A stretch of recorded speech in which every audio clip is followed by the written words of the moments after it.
Disclaimer: this is a fictional dramatization created for artistic, emotional, and educational storytelling purposes.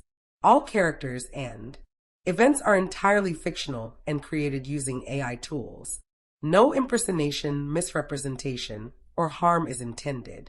The content contains scenes of danger involving child characters.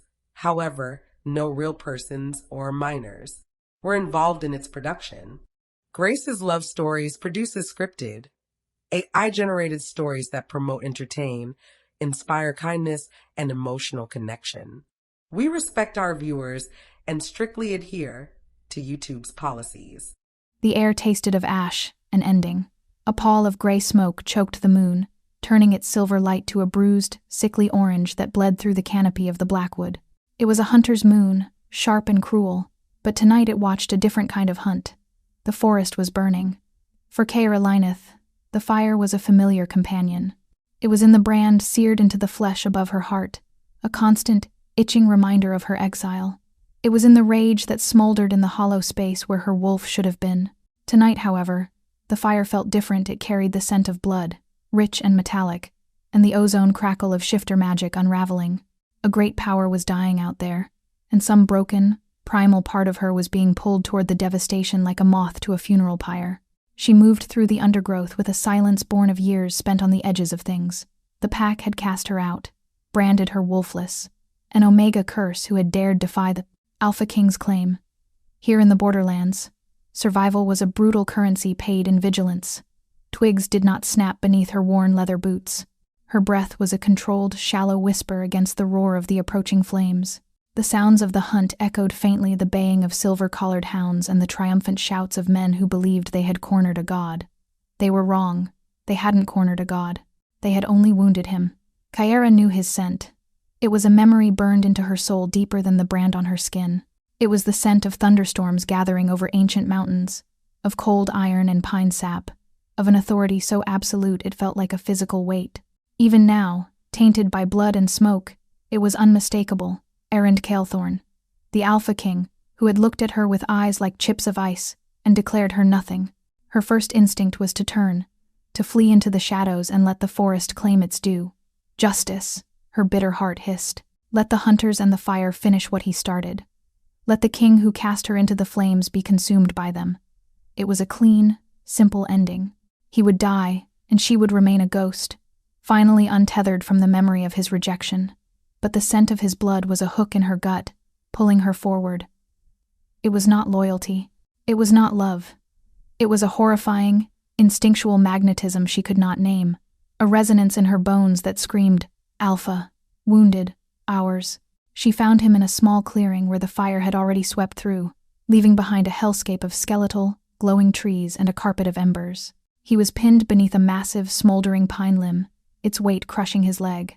3 arrows bristled from his back and shoulder, their fletchings charred, their wicked silver heads buried deep in his flesh. His breathing was a ragged, shallow rasp. The legendary black leather armor he wore was slashed and torn, and a pool of dark blood was spreading from beneath him, sizzling as it met the hot ground. Caira stood at the edge of the clearing, hidden by the shimmering curtain of heat. For a long moment, she just watched him. The great Errand Calethorn, whose name was a prayer on the lips of some and a curse on the lips of others. The Alpha whose power was said to make the very mountains tremble. He looked small, broken. The sheer force of his presence, which could once silence a hall with a single glance, was now just a flicker, a dying ember in a storm of pain. A vicious satisfaction curled in her stomach. She saw again the moment of her branding, the pack circle, their eyes a mixture of pity and contempt. She felt the searing heat of the iron, heard his voice, cold and final. You are wolfless, unmated. You have no place here. He had not touched her, had not even met her gaze as his guards held her down. He had simply erased her. Now, he was the one being erased. A gust of wind drove the fire closer, and a shower of orange sparks rained down around them. One landed on his hair, dark as a raven's wing, and began to smolder. Without thinking, Caira lunged forward, her hand moving to smother the spark before it could catch. Her bare fingers brushed against his temple. A jolt, white-hot and violent, shot up her arm. It was not a spark of fire, but of him, the ghost of their bond, The one she had defied, the one he had severed, flared to life in that fleeting contact. It was agony. 1,000 memories of a connection she had never asked for, of a future he had stolen, crashed through her. She snatched her hand back as if burned, a strangled gasp tearing from her throat. His groan was low, a rumble of pure misery. He was still unconscious, but the pain was dragging him toward the surface. The fire roared, a hungry beast closing its jaws around the clearing. The fallen log pinning him was beginning to burn in earnest now, its heat blistering the leather of his breeches. "Damn you," she whispered, the words lost in the conflagration. "Damn you for making me choose. To leave him was justice. To save him was madness. It would mean taking responsibility for the one man on earth she had every right to hate. It would mean dragging his broken body into her fragile, hidden world and inviting the very hunters who had felled him to her door. It would mean facing the ghost of a bond that should have been dead and buried." Another tree nearby went up in a torch of flame, its trunk splitting with a sound like a gunshot. The heat was becoming unbearable. Her skin was prickling, her eyes streaming from the thick, acrid smoke. Rage warred with an instinct so deep she hadn't known it still existed. The Omega instinct, the part of her that was meant to heal, to mend, to preserve the pack, even a pack that had cast her out. It was a flaw in her design, a weakness she had tried for years to cauterize. But it was there, screaming at her now. He is the Alpha. He cannot die like this.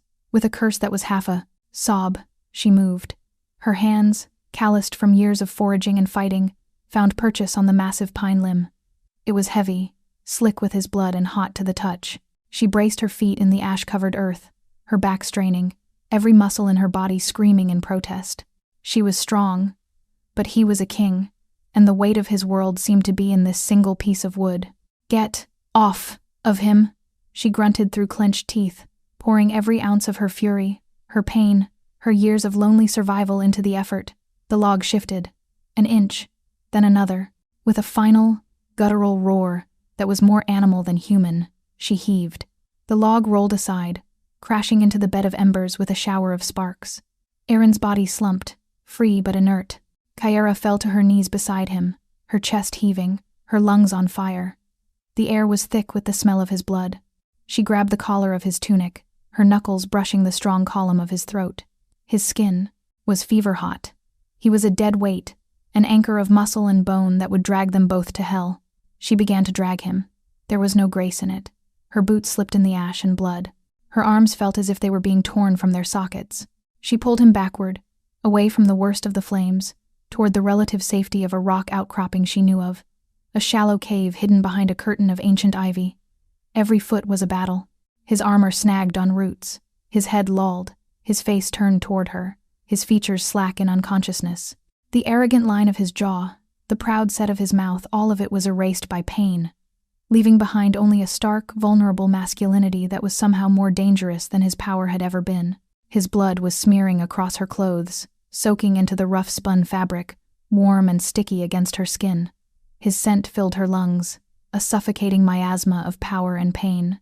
The world narrowed to the rasp of her own, breathing, the crackle of the fire, and the dead, unforgiving weight of the king who had ruined her life. Finally, gasping and shaking, she pulled him into the cool, damp shelter of the cave. She collapsed beside him, her back pressed against the cold stone, every part of her trembling with exhaustion and adrenaline. The fire raged outside, its orange light flickering across the cave entrance, casting, dancing, monstrous shadows on the walls. For now, they were safe.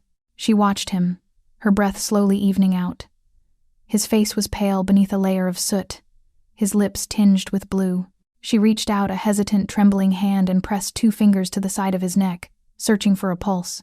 She found it, a faint, thready beat fluttering against her fingertips, a weak, stubborn refusal to die. Her gaze traveled down to the arrow shafts. Silver. A poison that didn't just kill the body but attacked the wolf within, burning it from the inside out. He didn't have much time. Something, inside her, something that had been frozen for 6 long years, began to thaw. It was not forgiveness.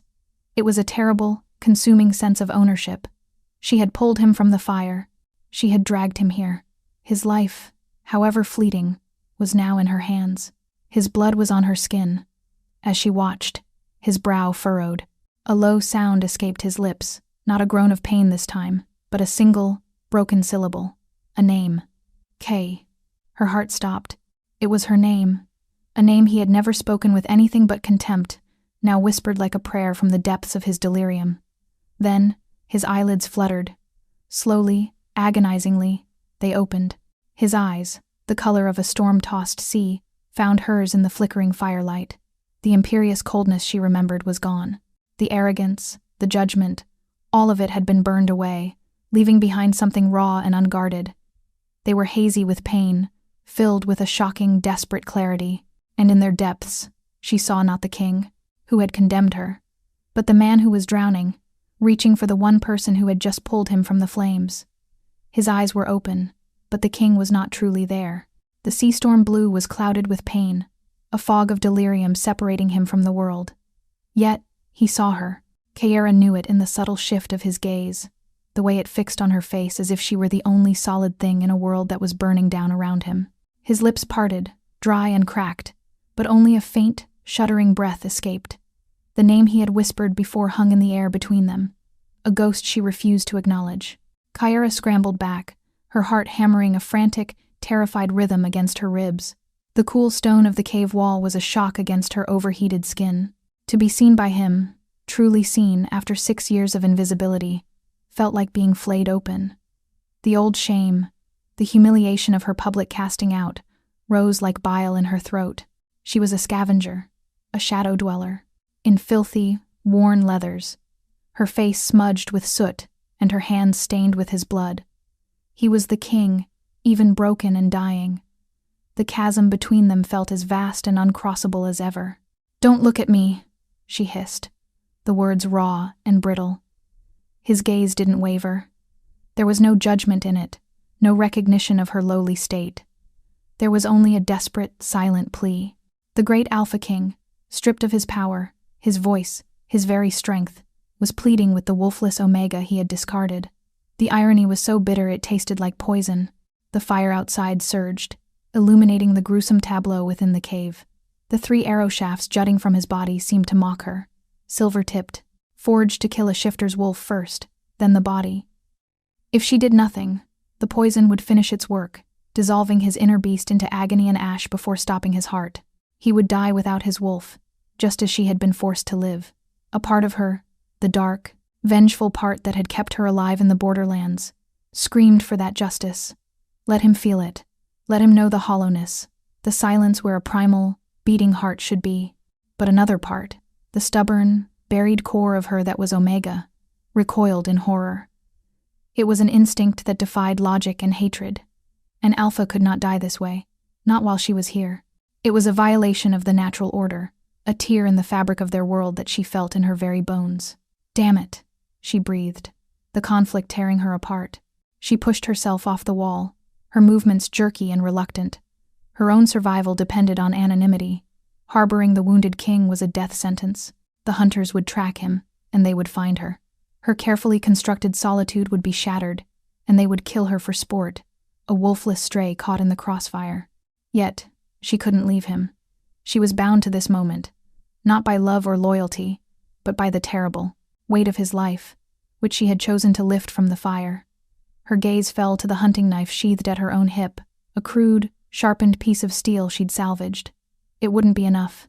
She needed something stronger, sharper.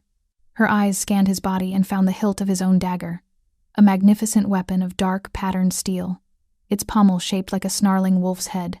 Its sheath was pinned beneath his hip. Taking a steadying breath that did nothing to calm her, she knelt beside him. The air was thick with his scent, a heady mix of blood, pine, and fever. It was overwhelming, invasive. She had to touch him, to move him, to retrieve the blade. Her hands trembled as she reached out. She slipped one arm beneath his back for leverage, the hard plates of his damaged armor digging into her skin. With her other hand, she gripped his hip, her fingers pressing into the solid muscle there. He flinched at her touch, a low groan vibrating through his chest and into her arm. His skin was burning. The fever from the silver poison was raging. "Stay still," she ordered, her voice rough. She worked the dagger free, the leather of the sheath whispering as it came loose. The weapon felt unnervingly alive in her hand, perfectly balanced, an extension of the power he no longer had. It felt like a sacrilege to hold it. With the dagger free, she turned her attention to the arrows. They were lodged deep, barbed to make removal nearly impossible without causing catastrophic damage. She would have to cut them out. She started with the one in his thigh, where the muscle was thickest. Using his own dagger felt like a further violation, turning his strength against him. She cut through the thick leather of his breeches, laying the skin bare. The entry wound was ugly, the flesh around it already darkening, a network of black veins spreading from the silver's touch. "This is going to hurt," she muttered, more to herself than to him. She didn't know if he could even understand her. She placed one hand firmly on his leg to hold him down, took a deep breath, and began to cut. He cried out, a raw, guttural sound of agony that echoed in the small cave. His body arched, a reflexive attempt to escape the pain, but she held him fast. Her own jaw clenched so tight her teeth ached. The scent of fresh blood filled the air, coppery and hot. Her stomach roiled, but she pushed the nausea down, her focus narrowing to the glint of the barbed silver arrowhead buried in his flesh. With a final, brutal twist and pull, the arrow came free. Blood welled up, dark and sluggish. He fell back, his head thudding against the stone floor, his breathing coming in ragged, painful pants. Kyra's own breath was hitched in her throat. She could feel the echo of his pain, a phantom sting in her own leg. She ignored it, quickly tearing a strip from the bottom of her tunic and pressing it hard against the wound to stanch the bleeding. 1 down, 2 to go. The next was in his back, lodged just below the shoulder blade. It was a trickier angle. She had to roll him onto his side, his dead weight a monumental effort. His head rested against her thigh as she worked, his dark hair soft against the rough fabric of her trousers. The position was intimate, unsettling. She could feel the tremors of pain that racked his body, could hear every hitched, agonized breath. The king who had towered over his court was now curled and broken, utterly at her mercy. She worked faster this time, her movements more certain, more brutal. She sliced open the leather of his armor and the tunic beneath, exposing the torn muscle. He didn't scream this time, but a continuous low moan escaped his lips, a sound of pure, helpless suffering that was worse than any shout. It vibrated up her legs, settling deep in her belly. When the second arrow came free, he went completely limp against her, his consciousness finally surrendering to the overwhelming pain. She let him rest for a moment, her own body shaking with the strain. Her hands were covered in his blood. His scent was in her hair, on her skin, in her lungs. It felt like he was consuming her from the inside out. Only the last arrow remained, the one high in his shoulder, dangerously close to his neck. It seemed to be the deepest, the angle the most severe. She knew this one would be the worst. As she repositioned herself, leaning over him to get a better vantage point, his eyes fluttered open again. This time, the fog was gone. The sea storm blue was sharp, lucid. He was looking right at her, and he knew exactly who she was. The muscle in his jaw jumped. His good hand, the one on his uninjured side, lifted, his fingers weakly closing around her forearm. His grip was surprisingly strong, a ghost of his former power. "Kyra," he rasped, his voice a broken whisper of gravel and pain. It was the first time he had spoken her name with clarity. It landed like a physical blow. She froze, his dagger poised. Over the wound.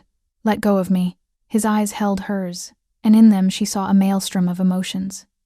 Pain, confusion, and something else she couldn't dare to name. Regret. It was raw, stark, and utterly disarming.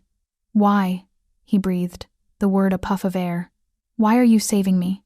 The question hung between them, heavy and impossible. "Because my soul is flawed.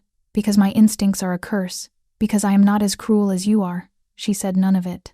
"Because leaving you to the hunters is too easy an end for a king," she bit out, her voice dripping with the venom she had stored for 6 years.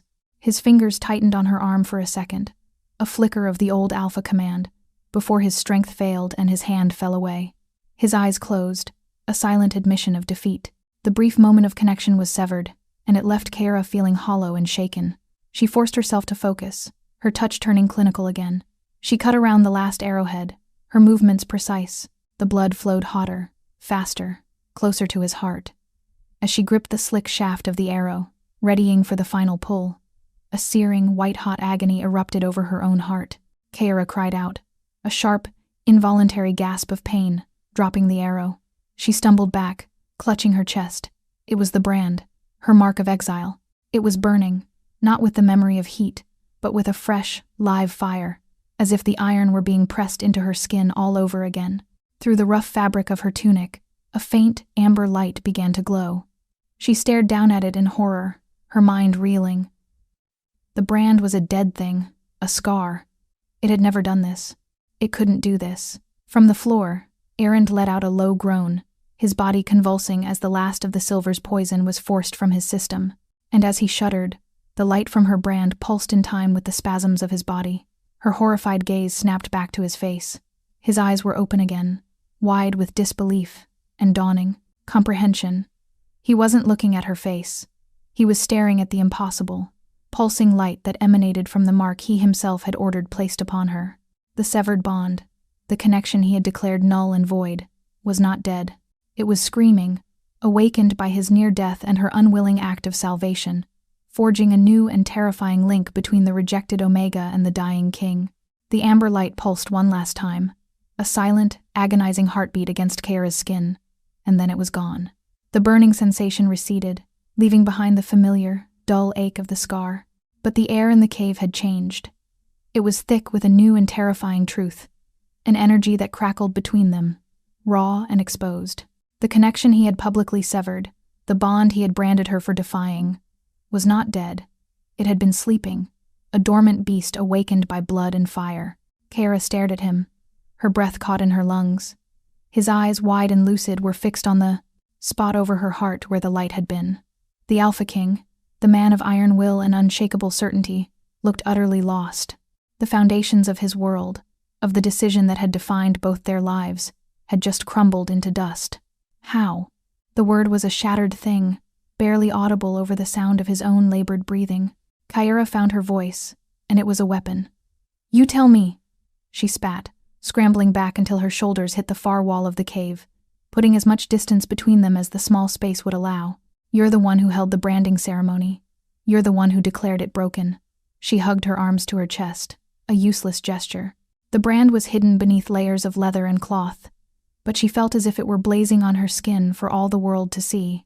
It was her deepest shame, the proof of her insufficiency, and now it was a living link to him. The thought was a violation, a cage snapping shut around her after 6 years of bitter freedom. He tried to push himself up, his arm trembling with the effort before he collapsed back with a groan, his face pale and slick with sweat. The exertion reopened the wound in his shoulder, and a fresh wave of dark blood seeped through the makeshift bandage she'd applied. The sight of his blood, his weakness, momentarily overrode her panic with a surge of infuriating instinct. "He's hurt. He's losing too much blood. The wound needs to be packed." The Omega part of her, the part she despised, was relentless. "Lie still, you fool," she snapped, her voice harsher than she intended. "Do you want to bleed to death on my floor?" Her floor. The words came out before she could stop them, claiming the small, damp cave as her own territory and him as an intruder. It was a pathetic claim, but it was all she had. His gaze softened with something that looked dangerously like remorse, and it stoked her anger anew. She didn't want his pity.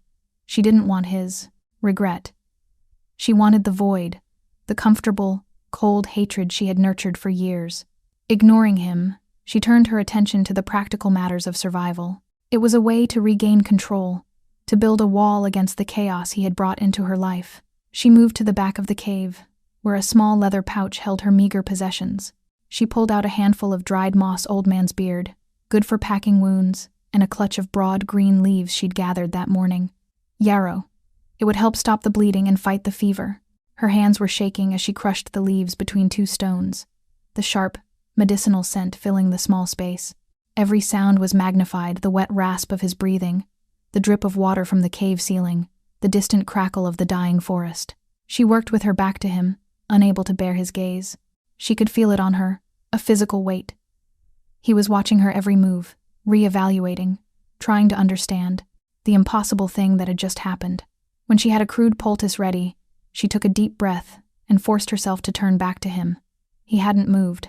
His eyes were still open, tracking her. The silence stretched, taut and fragile. "The hunters will come back," he stated, his voice a little stronger now, though still rough. "They use silvered hounds. They'll track my blood." "I know," she replied curtly, kneeling beside him again, deliberately avoiding his eyes. "Which is why you need to be quiet and let me work, so I can move you before dawn." "Move me where?" "Somewhere they won't find you." "And me," she added pointedly. She gently peeled back the blood-soaked scrap of her tunic from his shoulder. The wound was deep, the flesh torn and angry. Her touch was meant to be clinical, detached, but the moment her fingers brushed his fever-hot skin, a phantom echo of the brand's fire sparked over her own heart. She flinched. He did too, hissing in a sharp breath. It wasn't just pain from the wound. He had felt it too. A jolt of connection, a hum along a wire she never knew existed. She gritted her teeth and forced herself to continue, packing the wound with the moss and the crushed yarrow. Her knuckles brushed against the hard muscle of his chest, her senses overwhelmed by his proximity. The scent of him, thunder, iron, and blood, was a dizzying assault. For 6 years, she had lived in a world of muted senses, a wolfless creature disconnected from the primal currents of their kind. Now, with him here, it was like a dam had broken. Every instinct she'd suppressed was roaring back to life, centered on him. It was terrifying. "When I claimed you," he began, his voice low and strained, "the elders felt nothing. The bond, it was silent, empty. They said you had no wolf, that you were a hollow vessel, that your defiance had broken it before it could ever form." Kara's hand stilled. She remembered that day with searing clarity. Standing before the pack, the excitement of the claiming ceremony turning to confusion, then to whispers, then to open scorn. She had felt the spark of the bond, a tiny flicker of warmth, but when he, the great Alpha King, had reached for it, it had hidden itself, recoiled from his overwhelming power and pride. They had called it a flaw in her, a curse. "It was never empty," she said, her voice barely a whisper. "It was just quiet. And afraid," she added silently. Afraid of him. He absorbed this, a flicker of profound understanding and profound failure crossing his face. "They told me to renounce it, that a silent bond was a tainted one, a weakness an Alpha King could not afford." He had listened to them. He had believed them over the evidence of his own senses, over the quiet pull that must have existed between them. He had chosen power over instinct, counsel over connection, and he had condemned her for it. The last of her anger gave way to a vast, aching emptiness. All this time, she had thought he'd rejected her out of pure contempt. To learn it was based on the whispers of others, on fear and bad counsel, was somehow worse. It made her suffering seem not just cruel, but pointless. She finished her work in silence, binding the wound with a fresh strip of cloth torn from his own ruined tunic. Her movements were efficient now, her hands steady. The truth, however painful, had settled something in her. The emotional storm had passed, leaving behind a cold, clear resolve. She had saved him.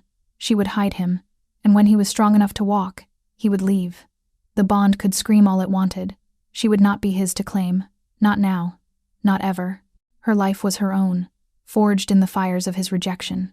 She would not give it up. As she pulled back, her work done, she noticed the chill had begun to set in. The adrenaline was fading, and the blood loss was taking its toll on him. A violent tremor racked his body, his teeth chattering. The fever was fighting the poison, but the shock was draining the heat from his core. He was going to die of exposure in her damp cave if she didn't do something. There was only one source of warmth, her own body. Her mind rebelled. To lie beside him, to press her body against his, felt like a complete surrender. It was too intimate, too dangerous. The bond was a live wire between them. Physical contact would be like pouring fuel on a fire, but the tremors were getting worse. His lips were turning blue again. The Alpha King was freezing to death. With a sigh that was a sound of utter defeat, she untied the worn wolf pelt cloak she wore and spread it over both of them. Then, hesitantly, she lay down on the cold stone beside him, her back pressed against his. She kept a rigid line between them, a sliver of air, but it was useless. His shudders bridged the gap, vibrating right through her. Against her will, she shifted, pressing her warmth against the cold, hard planes of his back. His shivers began to subside, replaced by a deep, shuddering sigh as his body soaked in her heat. The proximity was agony. She could feel the rhythm of his breathing, the faint, steady beat of his heart. The bond hummed, a low thrum of energy that resonated deep in her bones. It wasn't painful, but it was possessive. It felt like coming home to a house that had tried to burn you alive. They lay like that for what felt like an eternity, two enemies bound by a shared secret and a shared warmth. The fire outside died down to a bed of glowing embers, casting a soft red light into the cave. The forest grew quiet, save for the mournful cry of a night owl. Just as Kiara felt a fragile calm begin to settle over her, Aaron spoke again, his voice a sleepy, fevered mumble against the stone floor. "The seer," he breathed, his words slurring. "She warned me. She said the bond would lead to a crown of flames." Kiara stiffened, every muscle in her body going taut. The seer? Elara, the pack's ancient oracle, had spoken of their bond? What did she say? Kiara whispered into the darkness. But he was already lost to delirium, his breathing deepening into the unsteady sleep of the deeply wounded. He left her alone in the dark, with his cryptic words echoing in her mind. A crown of flames. It wasn't a rejection based on a flaw. It was based on a prophecy that had just begun, with her dragging him from a burning forest, his life and their impossible bond now inextricably linked to her own. Dawn broke thin and gray, a watercolor wash of light that did little to warm the chilled air. Kiara woke with a start, every muscle in her body screaming in protest. Sometime in the night, she had turned, and now she was facing Aaron, her arm thrown across his chest, his head resting in the crook of her neck. His breathing was deep, and even against her skin, the fever heat from his body a furnace against the morning cold. For one terrifying, disoriented moment, it felt natural. It felt right. Then memory crashed down on her, and she recoiled as if burned, scrambling away from him. The movement was too quick, too loud. He stirred, a low groan rumbling in his chest as his eyes fluttered open. The fever had broken. The sea-storm blue of his gaze was clear, sharp, and focused entirely on her. The vulnerability of the previous night was gone, replaced by the ingrained authority of an alpha king taking stock of his surroundings. He assessed the cave, the dying embers of the forest visible through the entrance, the makeshift bandages on his wounds, and finally, his gaze returned to her, lingering on her face with an unnerving intensity. "The hunters are gone," he stated. It was not a question. It was a fact, an assessment made with senses far keener than her own, even in his weakened state. "For now," Kiara countered, her voice rough with sleep. She was acutely aware of her disheveled state, her hair tangled with leaves, her face still smudged with soot, the scent of his blood clinging to her like a second skin. She felt feral, exposed under his calm, regal scrutiny. He pushed himself into a sitting position, his movements slow and deliberate, a testament to the agony it must have cost him. He tested his wounded leg, his jaw tightening as pain shot through him, but he made no sound. He examined the crude poultice on his shoulder, his fingers tracing the edge of the bandage she had tied. "Yarrow, an old man's beard," he murmured, his voice a low baritone that seemed to vibrate through the very stone of the cave. "An Omega's craft." The words were an observation, but to Kiara, they felt like an accusation, a branding. She bristled, her chin lifting in defiance. "Survival craft. I am no one's Omega." His eyes met hers, and there was no argument in them, only a profound, unsettling sadness. "No, you are not." He looked at the scars on his own hands, the faint, silvery lines of battles long past, before his gaze lifted back to her. "I owe you a life debt." The formal declaration hung in the air, heavy and suffocating. A life debt between an Alpha King and an exiled Omega was unheard of. It was a sacred vow, a bond of honor that could not be broken.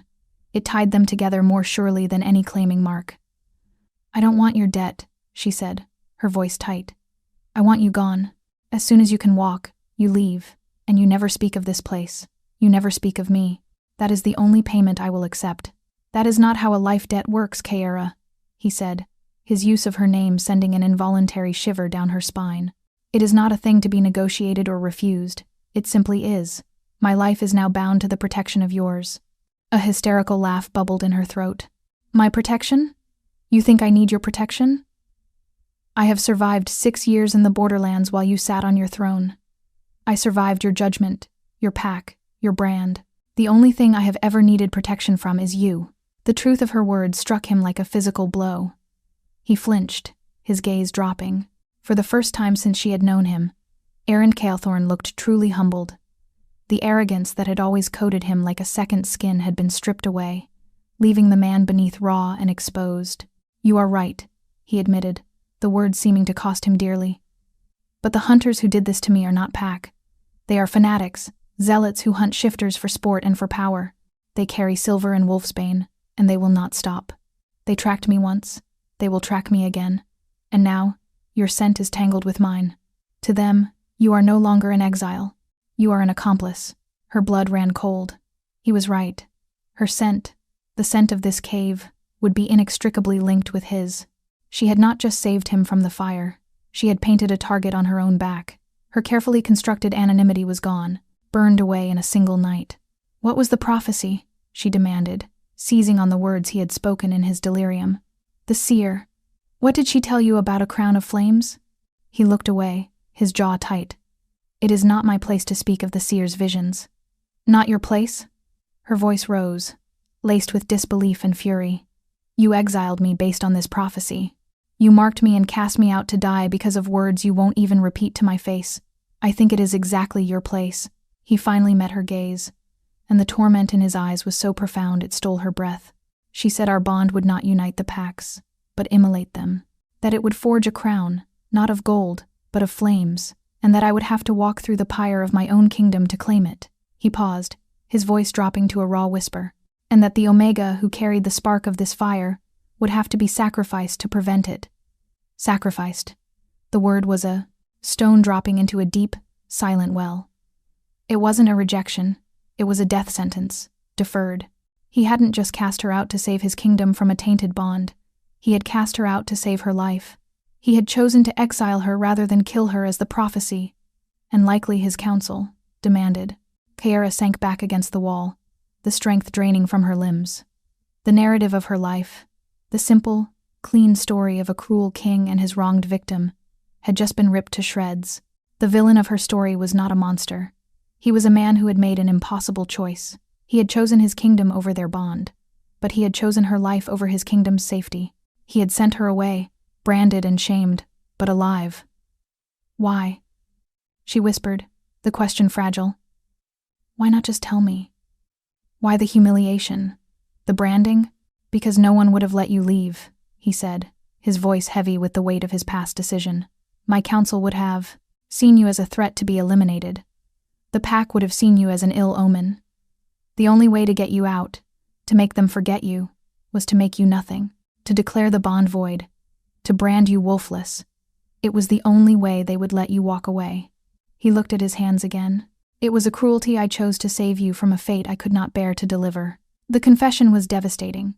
It reframed 6 years of pain, recasting her bitterness as a tragic misunderstanding. The hatred that had been her shield, her fuel, her companion in the long, lonely nights, suddenly felt hollow. She didn't know how to exist without it. Before she could process the enormity of his revelation, a new sound cut through the morning stillness. A low, mournful howl, followed by another. Hounds. Far off, but carried clearly on the wind.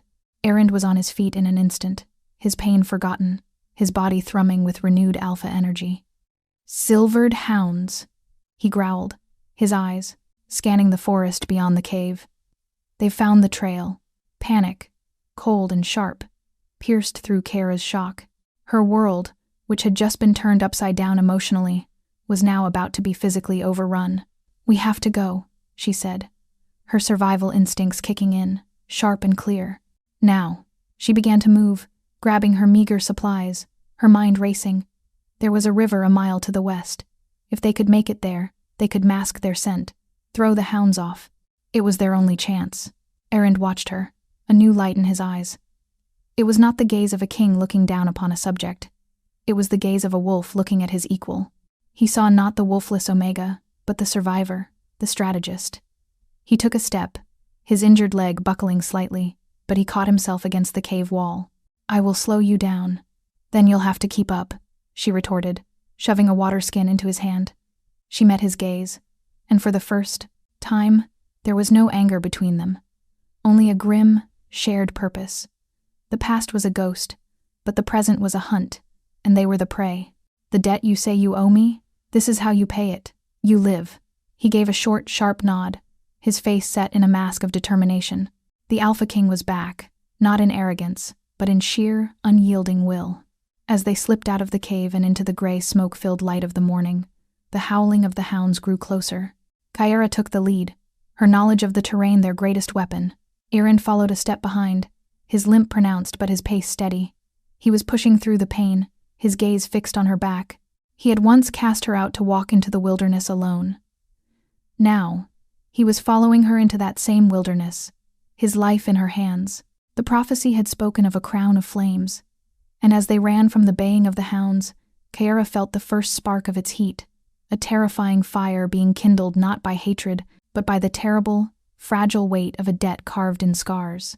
The forest was a green and brown blur, a gauntlet of whipping branches and treacherous roots.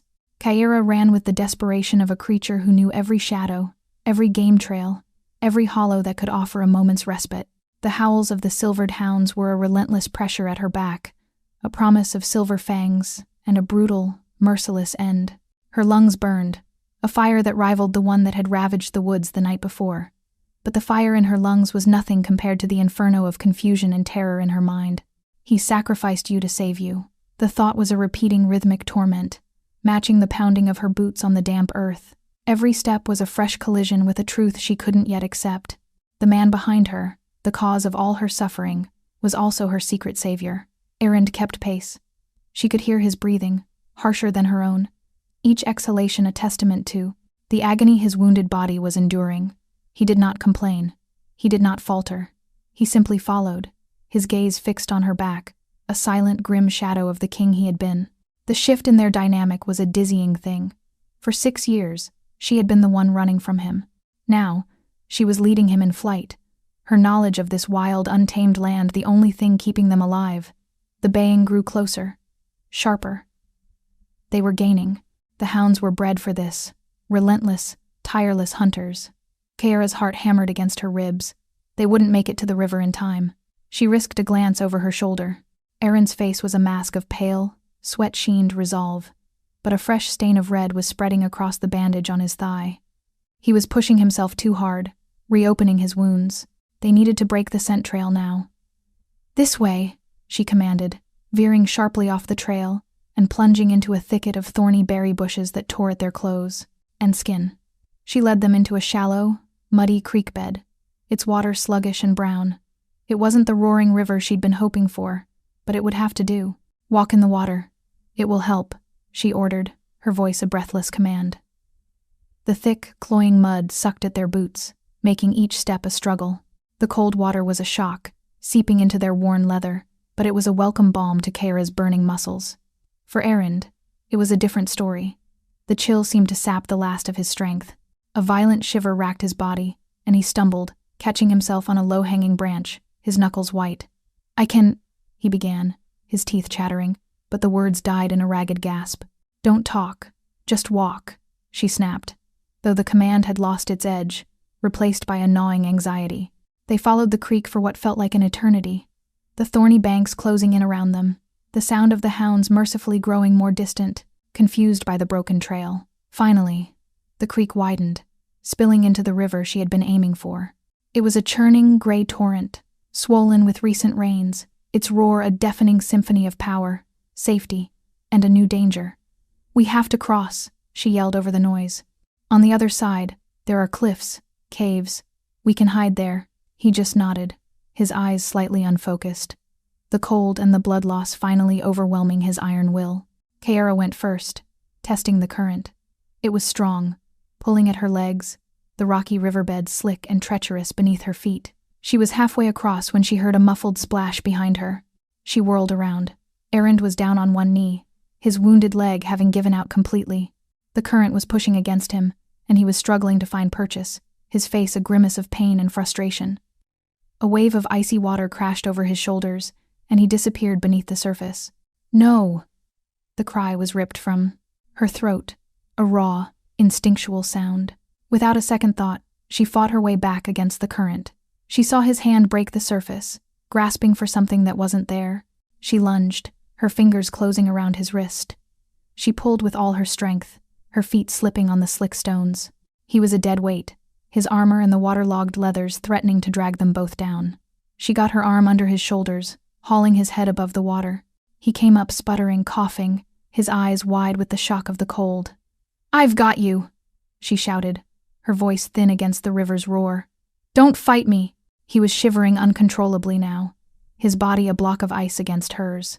He was too weak to fight the current, too weak to even stand. They were going to be swept away. Panic, cold and sharp as the water, seized her. Then she felt it, a faint, desperate hum from the brand over her heart. It was the bond, a terrified, frantic pulse reaching out for him, feeling his life force fading. And in that moment, Kiara made a choice. She stopped fighting the bond. She stopped resisting the instinct. Instead, she leaned into it. She wrapped her arms around his chest, pulling his back against her front, her smaller frame bracing his larger one. She pressed her cheek against his cold, wet hair and focused on the faint warmth emanating from her brand. She pushed it outward, a silent, desperate plea. "Live. You will not die here. I will not allow it." A wave of heat, golden and fierce, erupted from her core. It surged through her arms and into him, a shocking, powerful current of pure life. Erend gasped, his body going rigid against hers. The shivering lessened, replaced by a deep, shuddering intake of breath. The light didn't glow on her skin this time. It burned within her, a secret sun only they could feel. It was her own life force, her own stubborn will to survive, being poured into him through the conduit of their impossible connection. The surge of strength was enough. He found his footing, and together, leaning on each other, they fought their way through the last of the current and collapsed onto the far bank, gasping on the wet, mossy ground. For a long time, they just lay there, the sound of their own breathing a counterpoint to the rushing water. The hounds were gone, their cries swallowed by the river. They were safe, for now. Kiara was a vessel poured empty. The transfer of energy had left her feeling hollowed out, her limbs heavy as lead, but she had never felt more powerful.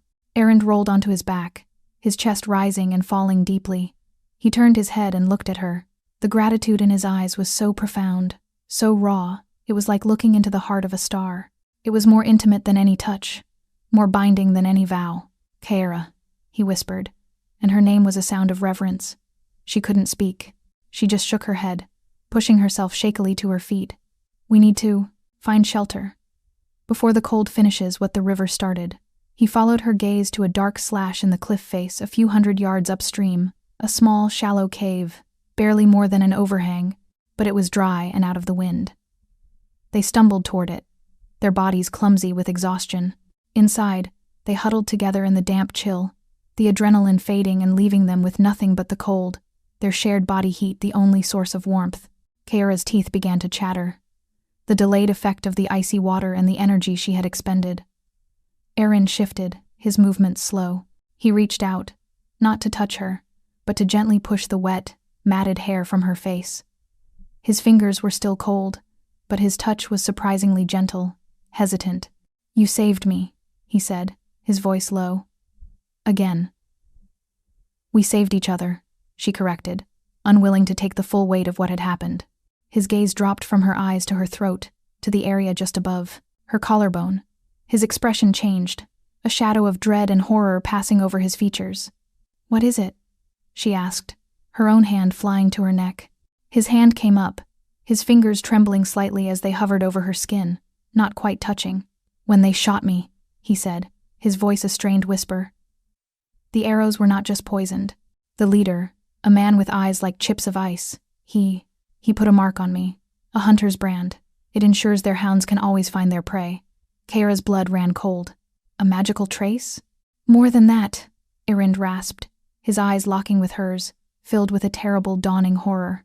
"It's a brand that bleeds from one soul to the next, if a bond is strong enough." His gaze directed hers downward. Kiara looked. There, on her own skin, just above the hidden brand of her exile, was a faint, shimmering tracery. It looked like frost forming on a winter window, a delicate, intricate pattern of silver that pulsed with a faint, cold light. It was a beautiful, deadly thing she had not felt being placed there. The mark of the hunted. It wasn't just his scent that was on her.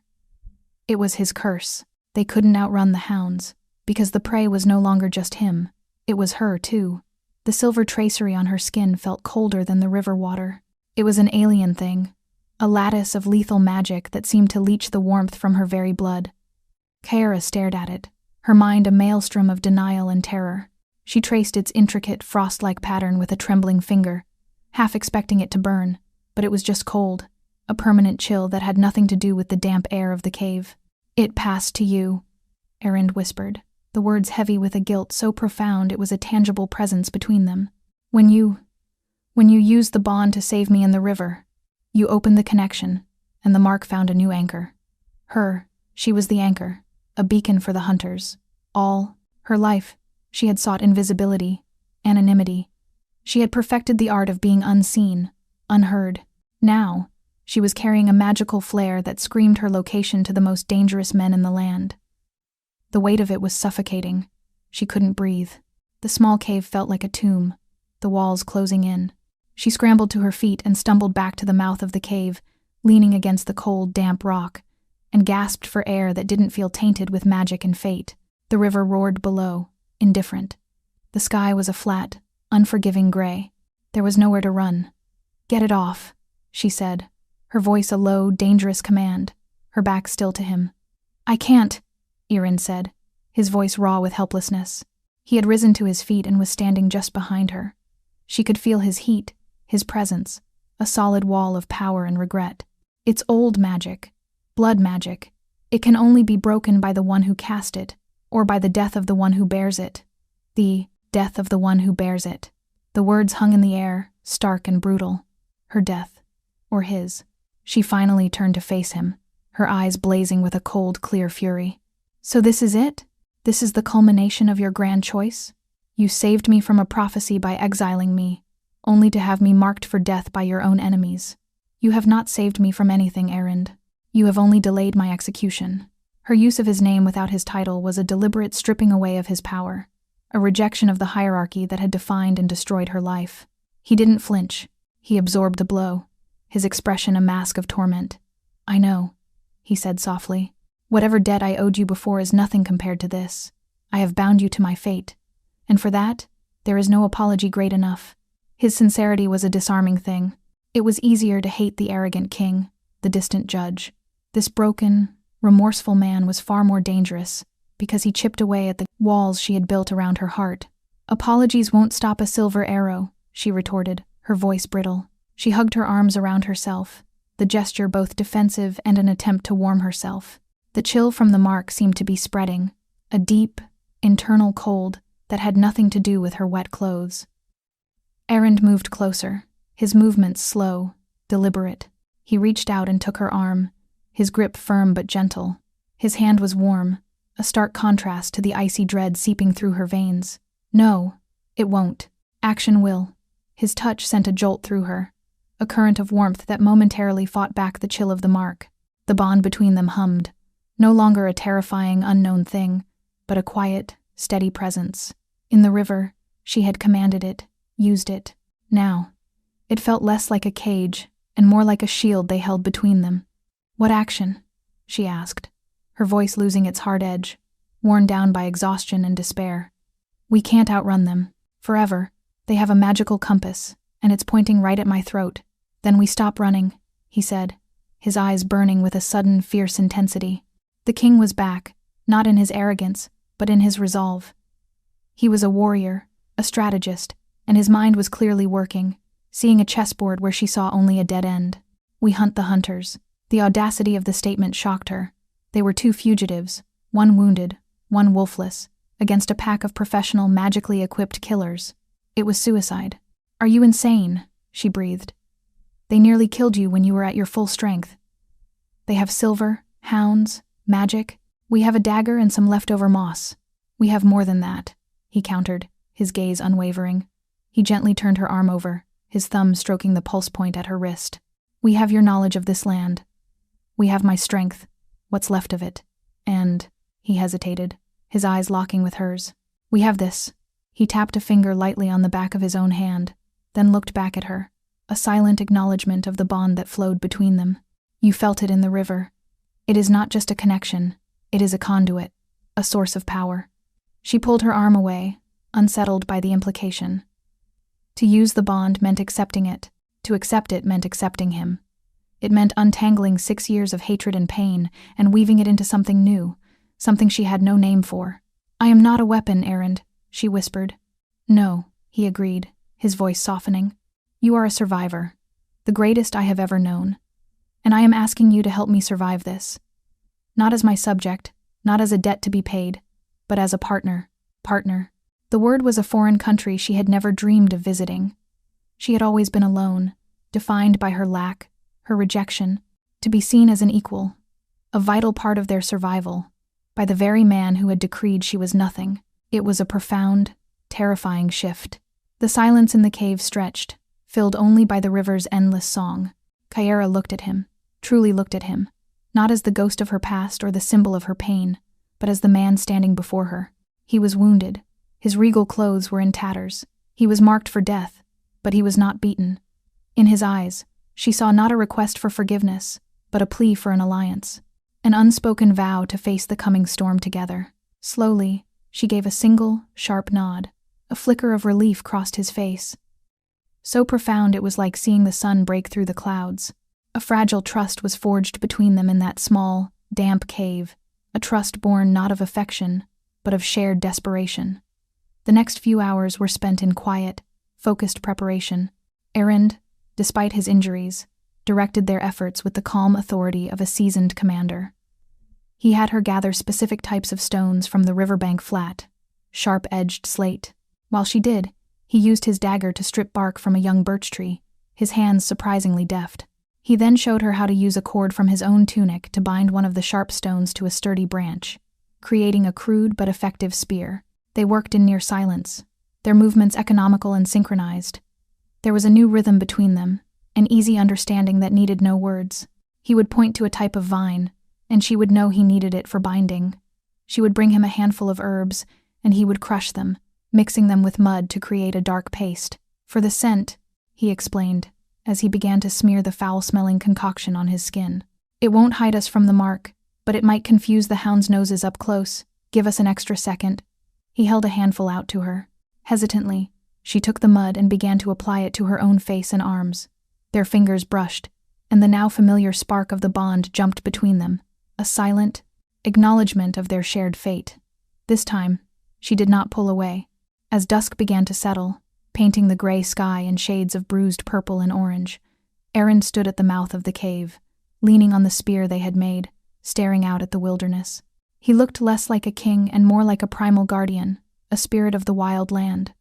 "They will likely rest for the night and begin the hunt again at dawn," he said, his voice a low rumble. "They'll expect us to be running, to be deep in the woods, exhausted. They won't expect us to be waiting for them." "Waiting for them here?" Kara asked, her stomach twisting into a knot of fear. "No," he said, a grim smile touching his lips for the first time. "The river is our defense. They will have to cross it to follow the trail. The cliffs are narrow here, the footing treacherous. There is only one place for a dozen men and their hounds to cross safely for about a mile in either direction." He pointed with the spear to a spot downstream, a place where the river widened into a shallow, gravel-strewn ford. "That is where we will greet them." He was setting an ambush. He was turning their weakness into a weapon, using the terrain she knew so well as a trap. The fear in her gut was still there, a cold, hard knot, but it was now joined by something else, a flicker of fierce, dangerous hope. She came to stand beside him, the crude stone axe he had fashioned for her held tight in her hand. They stood together, shoulder to shoulder, no longer king and exile, but two wolves turning at bay, ready to face the hunters. They were marked, they were outnumbered, and they were exhausted, but they were no longer running. As the last of the light faded from the sky, a silent vow passed between them, a promise to stand or fall together. The hunt had changed. The prey was now waiting. The pre-dawn air was sharp and cold, filled with the scent of damp earth and riverstone. Kyra lay pressed into a shallow crevice in the cliff face, a natural sniper's nest of rock and shadow overlooking the gravel ford. Every muscle in her body was a tightly wound spring of anticipation and fear. The silver mark on her skin was a constant, faint thrum against her collarbone, a cold reminder of the approaching enemy. Below her, hidden in a dense thicket of river willows, Errand was a statue of coiled stillness, the crude spear held ready in his hand. They had not spoken for hours. There was nothing left to say. Their strategy was simple, desperate, and relied on the hunter's arrogance. They would expect to find their prey exhausted and fleeing, not dug in and waiting. The element of surprise was their only real weapon. As the first hint of gray light began to separate the sky from the dark line of the trees on the far bank, Kyera heard it. Not the baying of hounds this time, but the subtle sounds of men and beasts moving with purpose. The clink of metal on stone. A low, guttural command. The soft splash of a hound entering the water. They were coming. Her heart began a frantic, suffocating rhythm against her ribs. Her palms were slick with sweat around the smooth, cold stone of the axe in her hand. This was it. The culmination of her exile, his fall, their impossible reunion. It would all end here, in the cold water and gray light of morning. She saw them first. 5 men, clad in dark, hardened leather, moving with the chilling efficiency of practiced killers. They were led by a towering figure whose face she couldn't make out, but whose presence radiated a cold, focused menace. 3 massive, silver-collared hounds strained at their leashes, their noses to the ground, their forms dark silhouettes against the churning water of the ford. They were confident. Their movements were unhurried, their voices low but not hushed. They believed their prey was miles ahead, cornered and helpless. From his hiding place, Erend gave a low, almost inaudible whistle, the cry of a nightjar, their prearranged signal. Wait for the leader. He holds the magic. Kara's gaze locked onto the tall man in the lead. He moved with a predatory grace that was unnervingly familiar. As he drew closer, the strengthening light caught the angles of his face. She saw pale, piercing eyes, a jaw set with cruel certainty, and a faint, silvery scar that cut through one eyebrow. It was the man from Erend's fevered description, the one who had branded him. The hunters and their hounds were halfway across the ford, their focus on the trail leading up the bank and into the woods beyond. They were exposed, their footing uncertain on the slick river stones. Now, with a roar that was pure, untamed alpha power, Erend burst from the willows. He was a whirlwind of primal fury, no longer a wounded king but a force of nature. He moved with a speed that defied his injuries, his spear a blur. The first hunter went down with a choked cry, the stone spearhead punching through the leather of his armor. Chaos erupted. The hounds, startled, began to bark and snarl. The hunters, caught completely by surprise, fumbled for their weapons. This was her moment. With a guttural cry torn from her own throat, Kara launched herself from the cliff. She had a sack of the sharp slate stones they had gathered, and she rained them down upon the men below. They were crude projectiles, but from that height, they were brutally effective. One man staggered back with a cry, clutching his face. Another slipped on the wet stones and went down, his sword clattering away. She landed on the gravel bank with a jarring impact. The stone axe held tight in her hand. She was face to face with a hunter, a burly man with a thick beard and panicked eyes. He swung a heavy silver mace at her. She ducked under the clumsy blow, her smaller size and speed her advantage. She brought the stone axe around in a vicious arc, striking his knee. There was a sickening crunch of bone, and he went down with a scream. The battle was a maelstrom of desperate, close-quarters combat. The roar of the river was drowned out by the shouts of men, the snarls of hounds, and the brutal sounds of impact. Erend fought like a demon, his royal dagger now in his hand, a fluid extension of his will. He moved with a dancer's deadly grace, his wounds seemingly forgotten, fueled by pure adrenaline and rage. He dispatched another hunter, his blade finding the gap between helmet and gorget. One of the hounds, a massive, brindle-furred beast, broke free and lunged for Kyera. Its silvered teeth snapped inches from her throat. She threw herself backward, landing hard on the gravel. The hound was on her in an instant, its weight crushing her, its hot, foul breath in her face. She shoved the handle of her axe into its snapping jaws, holding it at bay, her muscles screaming with the effort. Just as her strength was about to fail, a dark shape blotted out the sky. Erend was there. He drove his dagger down into the hound's neck, just behind the skull. The beast went limp, its lifeblood pouring out onto her, warm and sticky. He hauled her to her feet, his eyes blazing. "The leader!" he roared, pointing with his bloody dagger. The leader, the man with the ice-chip eyes, had recovered from his surprise. He was ignoring the chaos of his dying men and advancing directly on Erend, a long, silver-etched blade held in a two-handed grip. He moved with an unnatural calm, his pale eyes fixed on the king. "Erend Calethorn," the hunter said, his voice a low, chilling rasp. "The seer promised you would lead us to the source of the taint. I see she did not lie." His gaze flickered to Kara, a dismissive, contemptuous glance that recognized her only as a tool. He was a zealot. This wasn't just a hunt, it was a holy war.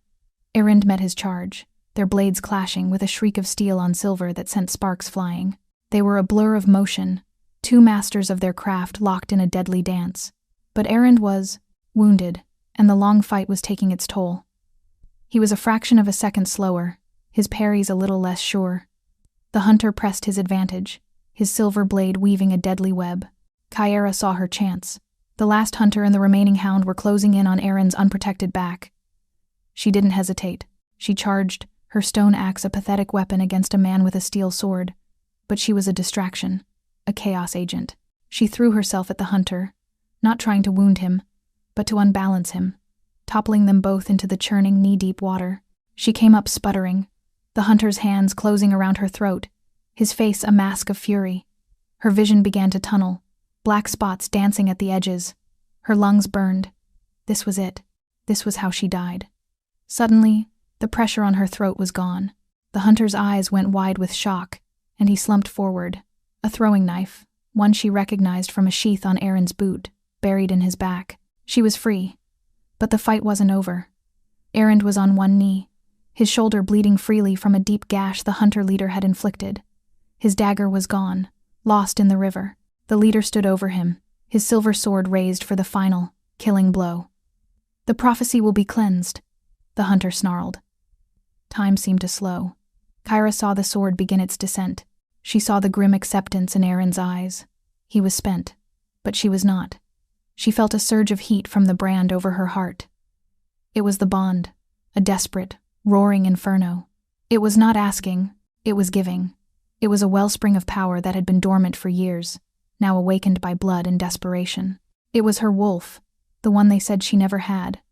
Not a creature of fur and fang, but a spirit of pure, untamable omega life force.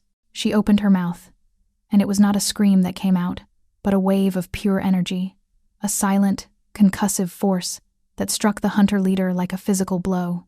It was the power to nurture, to heal, twisted into a weapon of pure will. The power to preserve life, used to command another's to stop. The hunter froze, his sword faltering an inch from Erend's neck. His eyes widened in disbelief, his body locked in place, held fast by a power he could not see or comprehend. Erend stared at her, his expression a mixture of awe and disbelief. He had felt it too, the raw, untamed power that had just poured from her. He didn't waste the opportunity. He surged upward, his hand finding the hilt of the hunter's own sword. With a guttural roar, he twisted, using the man's own strength against him, and drove the silver blade through its owner's heart. The hunter stared down at the blade in his chest, a look of profound shock on his face. He looked at Kyera one last time, his icy eyes filled with a dawning, horrified understanding of what she was. Then he collapsed into the river, the water turning crimson around him. Silence. The roar of the river was the only sound. The surviving hound, its master dead, turned and fled into the forest. It was over. Kyera stood panting in the knee-deep water, her body trembling, the echo of the power she had unleashed still vibrating in her bones. She looked at the carnage around them, at the bodies of the hunters and the hounds, their blood mingling with the current. Erend slowly, painfully, got to his feet. He was covered in blood, his and theirs. He looked at her, and the distance between them was gone, burned away in the heat of battle. There was no king, no exile. There were only two survivors, standing in a river of their own making. He took a step toward her, then another. He stopped just before her, his sea-storm eyes searching hers, seeing not the wolfless Omega, but the woman who had just saved his life, the woman who held a power no one had ever dreamed of. The silver mark on her skin began to glow, not with its cold, alien light, but with a warm, amber radiance. The hunter's magic was dissolving, burned away by the purity of her own. As the last of the silver tracery faded from her skin, a matching amber glow bloomed on his chest, right over his heart. Not a mark of a hunt, but the true, undeniable mark of their bond, finally visible for all the world to see. He reached out, his hand gently cupping her jaw, his thumb stroking the curve of her cheek. Kyera, he breathed, and her name was a vow, a prayer, a homecoming. And then he lowered his head and kissed her, a claiming not of ownership, but of partnership, a seal on the reckoning they had faced in the blood. One turn of the moon had passed since the battle at the river. The world had gone quiet, shrinking to the four walls of a forgotten hunter's cabin nestled deep in the mountain's embrace, a place Kyra had known of for years but had never dared claim. Now, it was a sanctuary. The scent of pine and wood smoke had replaced the stench of blood, and the only sounds were the crackle of the fire in the stone hearth and the whisper of the wind through the tall firs outside. The wounds were healing. The deep gash on Aaron's shoulder was now a puckered, angry scar, a new mark to join the map of old battles on his skin. Kyra traced its length with fingers coated in a soothing salve of comfrey and willow bark. Her touch was gentle, practiced, no longer hesitant or clinical. It was a familiar ritual, this quiet act of tending to him. He was sitting on the edge of the cot, his back to her, the firelight playing over the powerful muscles of his shoulders. He was still the Alpha King, a formidable presence of latent power, but the hard, impenetrable edges of him had softened. He leaned into her touch, a silent admission of trust, of comfort. The bond between them was a constant, gentle warmth in her chest, a low hum of energy that was as natural as her own heartbeat, the glowing mark that had bloomed on their skin after the fight had faded from sight. But they could both feel it, a permanent seal over their hearts. She was no longer hollow, no longer silent inside. Where the wild, frantic energy of a wolf should have been, there was instead this deep, resonant connection to him, a power that was quieter, but immeasurably stronger. "It doesn't hurt anymore," he said, his voice a low rumble that vibrated through her fingertips. "Good," she replied softly. Finishing her work, she moved to sit beside him, pulling a worn wolf pelt blanket around her shoulders. For a long time, they just watched the flames dance. Two solitudes that had learned to share the same space, the same silence. "My pack will think I am dead," he said eventually, breaking the quiet. "My council will be tearing itself apart, vying for the throne." "Let them," Kyra said, a trace of the old bitterness in her tone. He turned to look at her, his sea-storm eyes serious in the firelight. "We cannot stay here forever, Kyra." She knew he was right. This cabin, this quiet pocket of time, was a borrowed peace. The world existed beyond the mountains, a world that he was king of, a world that had cast her out. The thought of returning sent a familiar chill of fear through her. "What is there to go back to?" she asked, her voice small. "You. To a council that advised you to be rid of me? And me? What am I to them? The wolfless curse, the bad omen, now returned with their missing king. They will not see a savior. They will see a witch who ensnared you. They will see their queen," he stated, the words simple, absolute, and utterly terrifying. Kyra shook her head, pulling the blanket tighter. "You forget the prophecy, Aaron, the crown of flames, the pyre of your kingdom. Our return could be the very spark that sets it all ablaze." He reached out and took her hand, his fingers lacing through hers. His palm was warm, calloused, a tangible anchor in the sea of her fear. "I have thought of nothing else these past weeks." When the seer first spoke the words, I heard only destruction. I saw only the end of everything I was sworn to protect. I was a fool. I listened with the ears of a king, not the heart of a wolf. He paused, his gaze fixed on their joined hands. "She did not say our bond would destroy the kingdom. She said I would have to walk through the pyre of my own kingdom to claim my crown of flames. She said you carried the spark." He looked up, his eyes meeting hers, and in their depths, she saw not fear, but a dawning, brilliant revelation. "It was never a curse, Kyra. It was a path. The fire. It wasn't the end. It was the purification. It was the burning away of the old way, of lies, of false counsel, of pride. The kingdom I left behind was built on those things. On a king who would cast out his own mate out of fear. That kingdom deserves to burn." His words settled over her, a radical, breathtaking truth. The prophecy wasn't a warning. It was a blueprint for a new world. The fire they had already walked through, the burning forest, the heat of battle, the ignition of their bond. It was only the beginning. "The spark she spoke of," he continued, his voice thick with emotion. "It wasn't a spark of destruction. It was you, your will, your strength, the power you used at the river. That is the fire. A power not of fang and claw, but of pure life, pure will. A power my kingdom has never seen. It is the fire that will forge the new crown." She looked at him, at the utter conviction on his face, and felt the last of her old hatred, the last of her deep-seated shame, turn to ash and drift away. He was not offering her a place at his side in the old world. He was asking her to help him build a new one. They will not accept it, she whispered, the last bastion of her doubt. They will not accept me. Then they will have to accept me walking away from the throne, he said, and the certainty in his voice left no room for argument. I chose my kingdom over you once. I will not make that mistake again. My place is with you, whether it is in this cabin or on that throne. But I believe when they see us, when they feel the truth of our bond, they will understand. He lifted her hand and pressed a kiss to her knuckles. They will see what I finally see, that you were never the pack's curse. You were always its salvation. A single tear traced a path through the faint dusting of soot still on her cheek. It was a tear not of sorrow, but of release. For 6 years she had been a ghost, a whisper in the borderlands, a creature defined by what she was not. Now, she knew what she was. She was the other half of a king. She was a fire starter. She was home. She leaned her head against his shoulder, the rough wool of his tunic scratching her cheek. He wrapped his arm around her, pulling her close. They sat in the warm glow of the fire, no longer fugitives, no longer king and exile. They were simply two halves of a whole, their past a landscape of scars and smoke, their future, an unknown territory they would finally chart together. Outside, the wind howled, a lonely, wild sound. But inside, there was only the steady rhythm of two hearts, beating as one. They would leave in the morning, to walk back into the world they had fled. They would face the council, the pack, and the seer. They would walk into the fire, just as the prophecy had foretold.